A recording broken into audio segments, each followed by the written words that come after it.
I was in 7th grade, and I remember Templeton the Rat and Charlotte's Web got to use the trapdoor, and I was farmer number 2, and I never got to use the trapdoor, so I demanded that I have a trapdoor with me.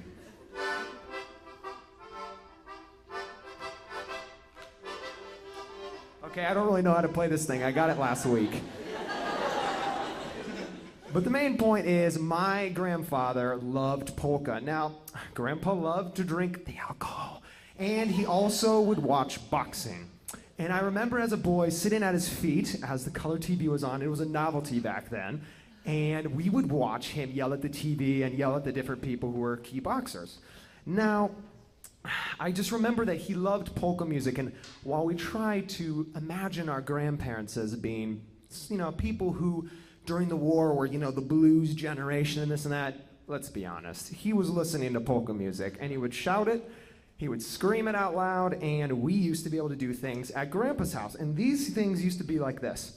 He would crush back Budweiser several times a day, and so he would have cans lying around. And so my brother and I, Braden, used to get to smash the cans. So in honor, we would get the sledgehammer out, and we'd walk over to the cans, and then we couldn't lift it over our shoulders, so we would just drag it over, and sure enough, and then take it, and then we'd laugh, and then we'd get the next one, and yes, and that one too, and we'd stick them in there, and that was awesome. I remember those memories from my grandparents. Now, my grandmother was quiet. There was my mom's side. Her grandma and grandpa met on a boat coming from Italy and Croatia on the way to Chile. And they had Rita. And so we get Rita in this mix, and then my mom and my dad meet each other on an elevator one day in Cleveland. Yeah, exactly. And they're on the elevator, and my dad is wearing running shorts and a running shirt, and he's a banana and yogurt, and he's looking all fly, and my mom made fun of him. And that's how it all started. And then, bam, I arrived. So that's how they met, and then they had Braden as well, and we'll talk a little bit more about that. Before we get on to some of the stories, there's some key things to know. I went to Catholic school. I went to what was called St. Mary's Catholic School of the Immaculate Conception.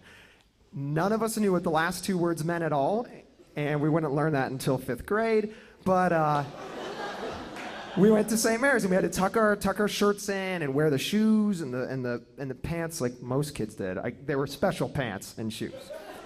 So anyway, we had to do that, and I had ADD back then, ADHD, and now I still have ADD today. So that's why you see me climbing through the trapdoor on the floor. Well, guys, tonight's going to be a real treat. I want to first talk about my dad, and I'm going to get the Mando here and just talk a little bit about this. My father is a cable salesman. He used to be, and now this isn't like TV cable. This is, inside of moving vehicles.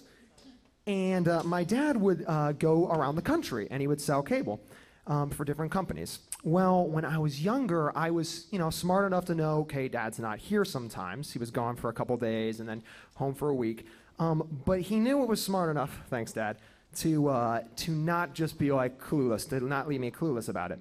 And so he would come back and tell me stories. And so I'd be in bed, and he'd come back, and there I'd sit there, and he'd be like, well, hey, Garrett. And I was talking, hi, Dad. And he'd be, hey, well, I went to Kansas this week. Where's Kansas? And then he would show me on his hand. He'd be like, all right, it's over there. But then if you realize that's Michigan, so we can't really steal that, can we? I don't think so. Well, anyway, he was like, it's over here. And I was like, cool, Dad. And so he'd tell me, well, Garrett, guess what I did this week? I was like, what, Dad? I don't know. And so he'd tell me, well, we went out to the moon. No way. And now, I actually believe this. I believe he went to the moon. And so he'd be like, so Ted, my business partner, and I knew we had to go to the moon. And so we took off. And I was so impressed. I had big wide eyes. Cool. And then he'd be like, and then so we got up to the moon, and then there were Martians. What did they do? Well, no. We played bowling. So we went bowling. I'm like, no. And yeah, he's like, yeah. And so we had a bowling pins, and we started bowling, and then all of a sudden the Martians turned on us. And we had to run. No, wait. And he's, yeah, we had to run for our lives, and we got in spacecrafts, and we took off just in time. And then came back home and landed safely, and that's where I am today. Cool. I thought it was pretty neat. And so I would tell everybody at school about this. And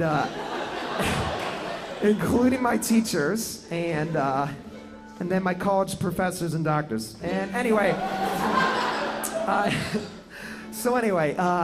a couple years later, I'm working at camp, and then all of a sudden I realize partway through that my friend's talking to me about my dad's job, and he goes, "So what does your dad do?" I'm like, "Oh, he's a traveling cable salesman." And now he just recently got promoted. He goes around the world to India and China, and that's true. And then he goes, "Huh." He's like, "What if he kills people?" Nah, and I thought to myself, no.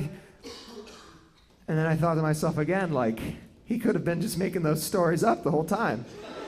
Like, I wouldn't know. I mean, I could be going here this whole time, just my dad's an assassin for the CIA. And so then I imagined it. It would be something like, "Hey, Dad. Hey, Garrett. All right, well, this week we were up at the moon, and there were some Russians, well, we went bowling, and we took out the pins. We took out the pins. And so, Dad, I love you, but I'll never really, that's the only part I won't trust until I get to heaven. I'm going to ask God when I'm up there."